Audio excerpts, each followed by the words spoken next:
Hey guys, welcome back to my channel. My name is Maddie and today I'm going to be giving you my January wrap up.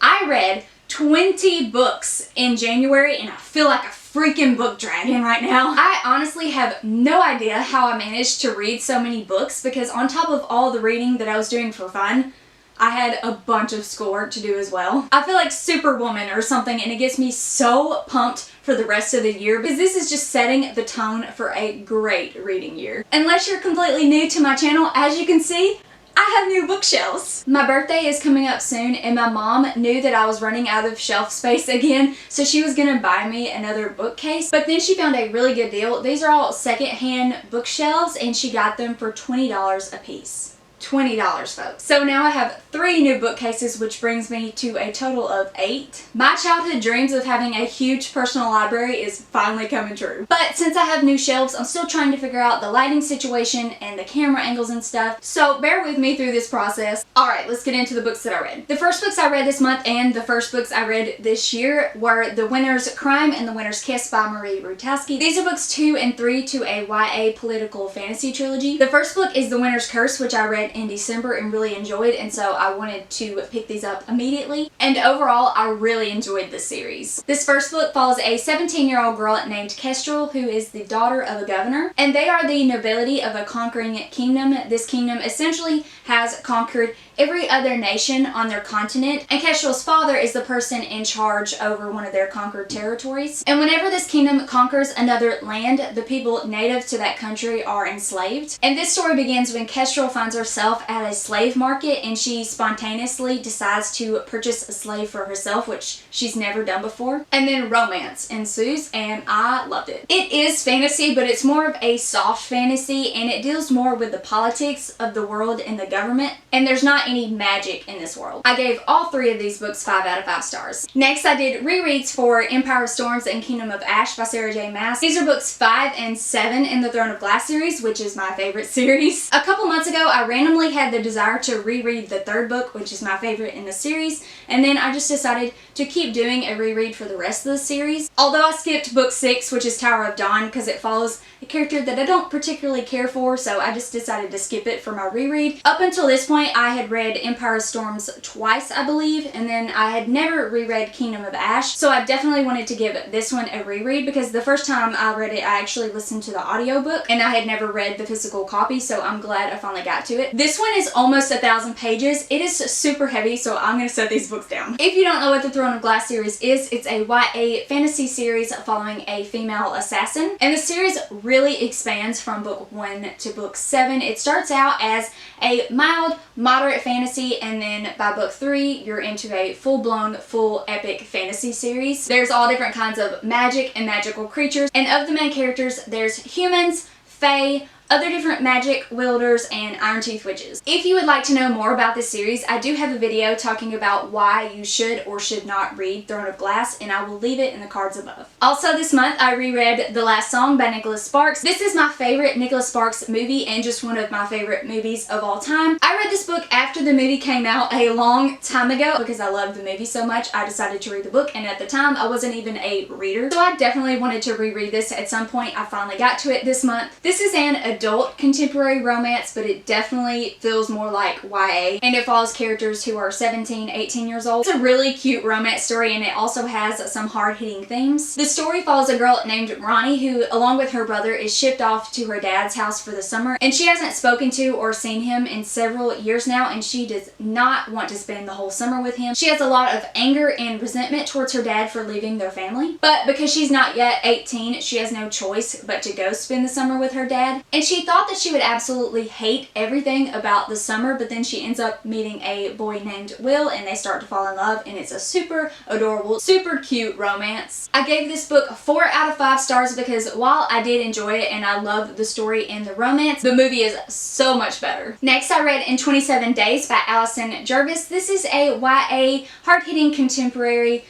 romance. This story follows a teenage girl named Hadley who makes a deal with death because one of her fellow classmates has completed suicide, and she makes a deal with death to go back in time and try to prevent him from killing himself. Obviously, trigger warnings for suicide, but I also want to give a trigger warning for PTSD. Some of these characters witnessed a horrific murder in their past, and they do suffer from PTSD from that, so I just want to throw that out there. This was a super cute, super fun story, but I will say objectively it's probably not the best. This book was originally on Wattpad before it was published as a physical novel, so I wouldn't say the writing quality is 100% great, and there are some problematic things throughout the story, but overall I really enjoyed this book. I think I gave this one 4.25 out of 5 stars. Next, I randomly decided to read Avalon High by Meg Cabot. This is a YA Arthur retelling, but it's not really a retelling. Essentially, the main characters in this story are reincarnations of all the major player characters from the Arthurian legends. There's actually a Disney Channel movie adaptation for this one, and it used to be one of my absolute favorites when I was younger. I've also been in a King Arthur phase recently, so I decided to go ahead and read this one, even though I didn't expect it to be that great. But I will say that while the writing and the storytelling isn't as great as the movie,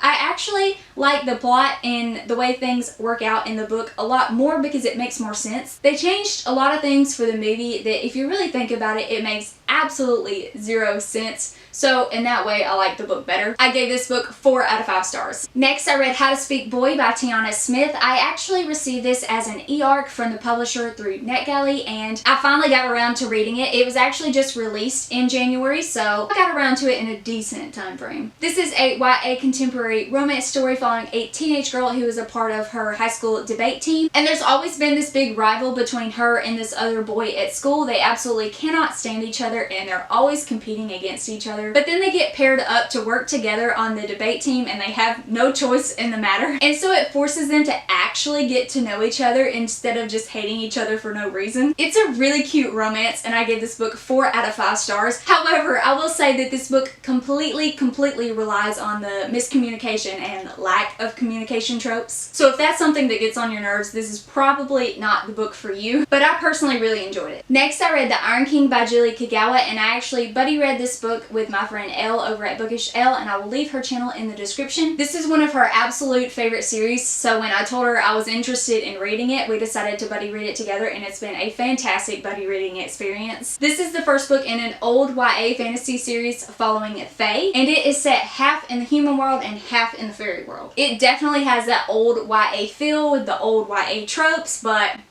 I don't care. The story is still really fun to read, and I love the world of the Fae. The main character really gets on my nerves, but the other characters kind of make up for that. This whole series so far reminds me a lot of the Mortal Instruments feel, so if you enjoy the Mortal Instruments, I think you will also like this series. But you definitely have to go into it knowing it's the cheesy, typical old YA fantasy, which I still love. I gave this book 4 out of 5 stars. Also this month I read The Winter's Passage, which is a novella set between books 1 and 2 in the Iron Fae series, and this here is a bind-up of 3 novellas, so I read the first one in this book. Next this month I read By Your Side by Casey West. This is a YA contemporary romance story, and I will say that it also has a lot of hard-hitting themes, which I was not expecting. I thought it was just going to be a really cute romance, but it surprisingly had a lot of deeper themes to it. The main character actually suffers from an anxiety disorder, which she takes medication for, and the other main character is actually a foster child with a rough past and rough present. This book discusses the American foster system a lot, as well as all of the struggles that foster kids go through. I really loved it, and I gave it 4.5 out of 5 stars. Next, I read a nonfiction, which is Boundaries by Dr. Henry Cloud and Dr. John Townsend. This book is a psychosocial self-help book talking about boundaries, how to say no, and when to say yes. This is a fantastic psychosocial resource, but I will tell you that it's all within the context of Christianity. It is from a biblical perspective. So you personally may not enjoy that aspect of this book, but regardless of your religious identity, this is a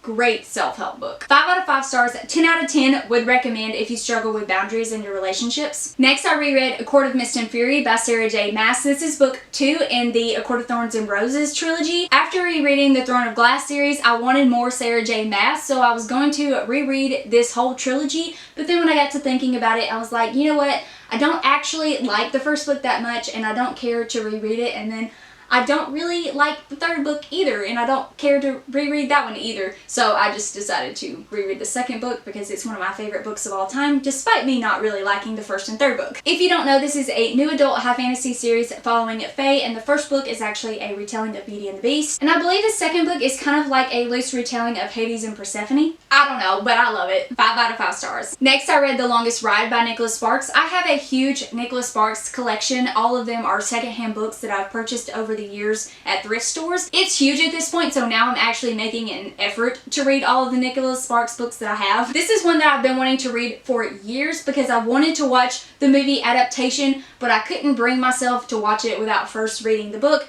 And honestly, the book is so much better than the movie. Usually I like Nicholas Sparks movies better than the books, but in this case I enjoy the book so much more than the movie. I would classify this one as new adult, and it follows characters who are in college. There are 2 main characters. One is a city girl from New Jersey and the other is a famous bull rider. Despite them being polar opposites, they meet and have like this instant connection, but neither one of them thinks that it would actually work out between them, but they may be wrong. I usually think Nicholas Sparks books are just okay, but this is one that I actually really liked, and I think I would probably give it 4.5 or 4.75 out of 5 stars. Next, I listened to Meet the Sky by McCall Hoyle, and this is a YA contemporary romance, but it's actually more of like a suspense novel, which I didn't know going into it. The main characters are stuck in the middle of a hurricane, and they have to do a lot of stuff to survive. This is actually a companion novel to The Girl with Feathers by McCall Hoyle, which I read last year and really enjoyed, but I was severely disappointed by this book because I liked The Thing with Feathers so much. I was expecting a lot more from this book and it just really fell flat for me. But I will say that listening to the audiobook for this one greatly impacted my reading experience. This was the worst audiobook narrator I have ever listened to. I could not stand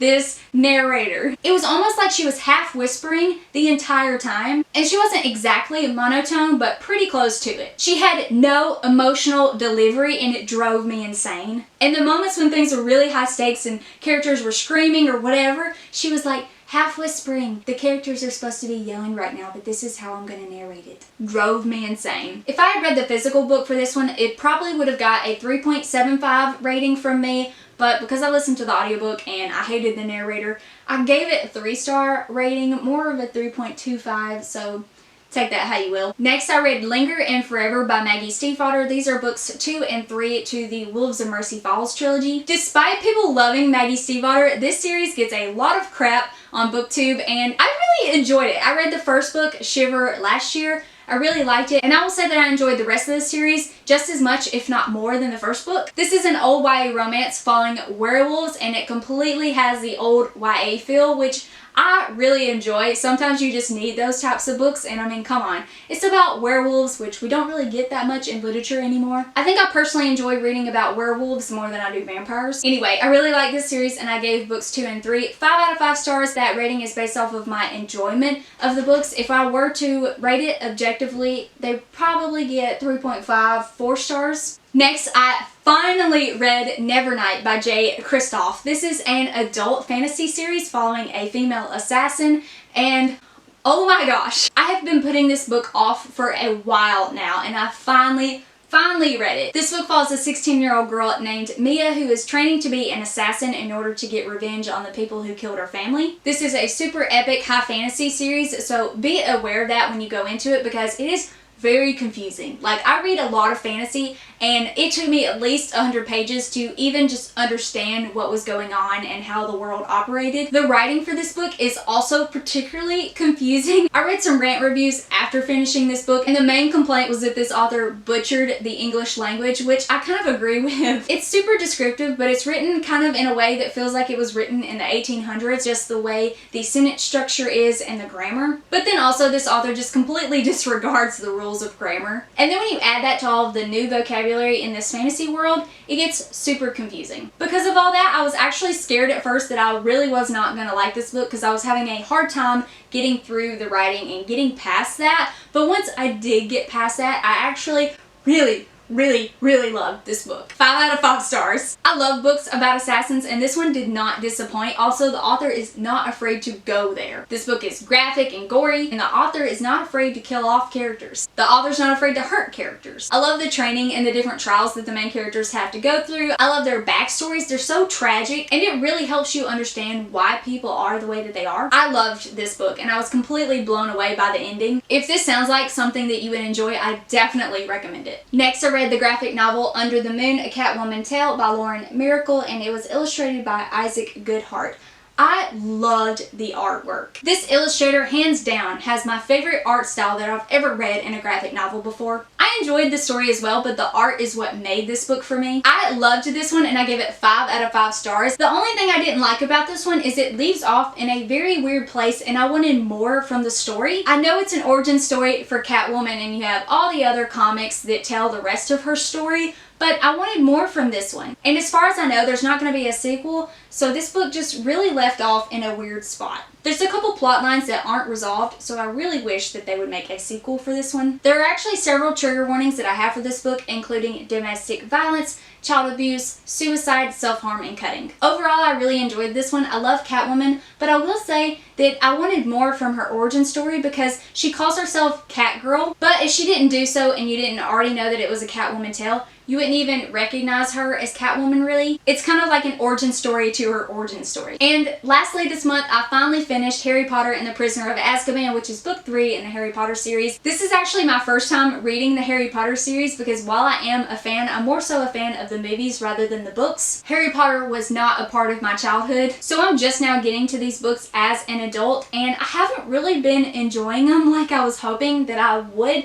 I was actually reading this book for 3 years. Literally 3 years. I just now finished it, so that kind of says something about my enjoyment of this series. I think part of that has to do with the writing style, and the first few books are definitely written towards the lower end of middle grade when I wish they had more of a young adult feel. Also because I have watched the movies for the most part, I already know everything that's going to happen in these books. I know they're not exactly the same, but the main plot points are, and so it kind of takes the excitement out of reading the series. I gave this book 4 out of 5 stars, however, I do think that my love for the world greatly influenced my rating. If I wasn't already a fan of the Harry Potter world in the movies, then I probably would not have liked this book as much as I did. They're just okay, and I hope that they get better with each book because I know that the later books are written more YA than middle grade, so I'm hoping I like those a lot more. I'm interested to see what I think of the 4th book, Goblet of Fire, because it's my favorite movie, so hopefully I like it a lot more than I have the previous books. Alright, those are all the books that I have to share with you today. Those are the 20 books I read in the month of January. Let me know in the comments down below if you have read any of these books and what your thoughts were on them, or let me know what your favorite book that you read in January was. If you like this video, please give it a thumbs up and subscribe to my channel if you want to see more bookish content by me.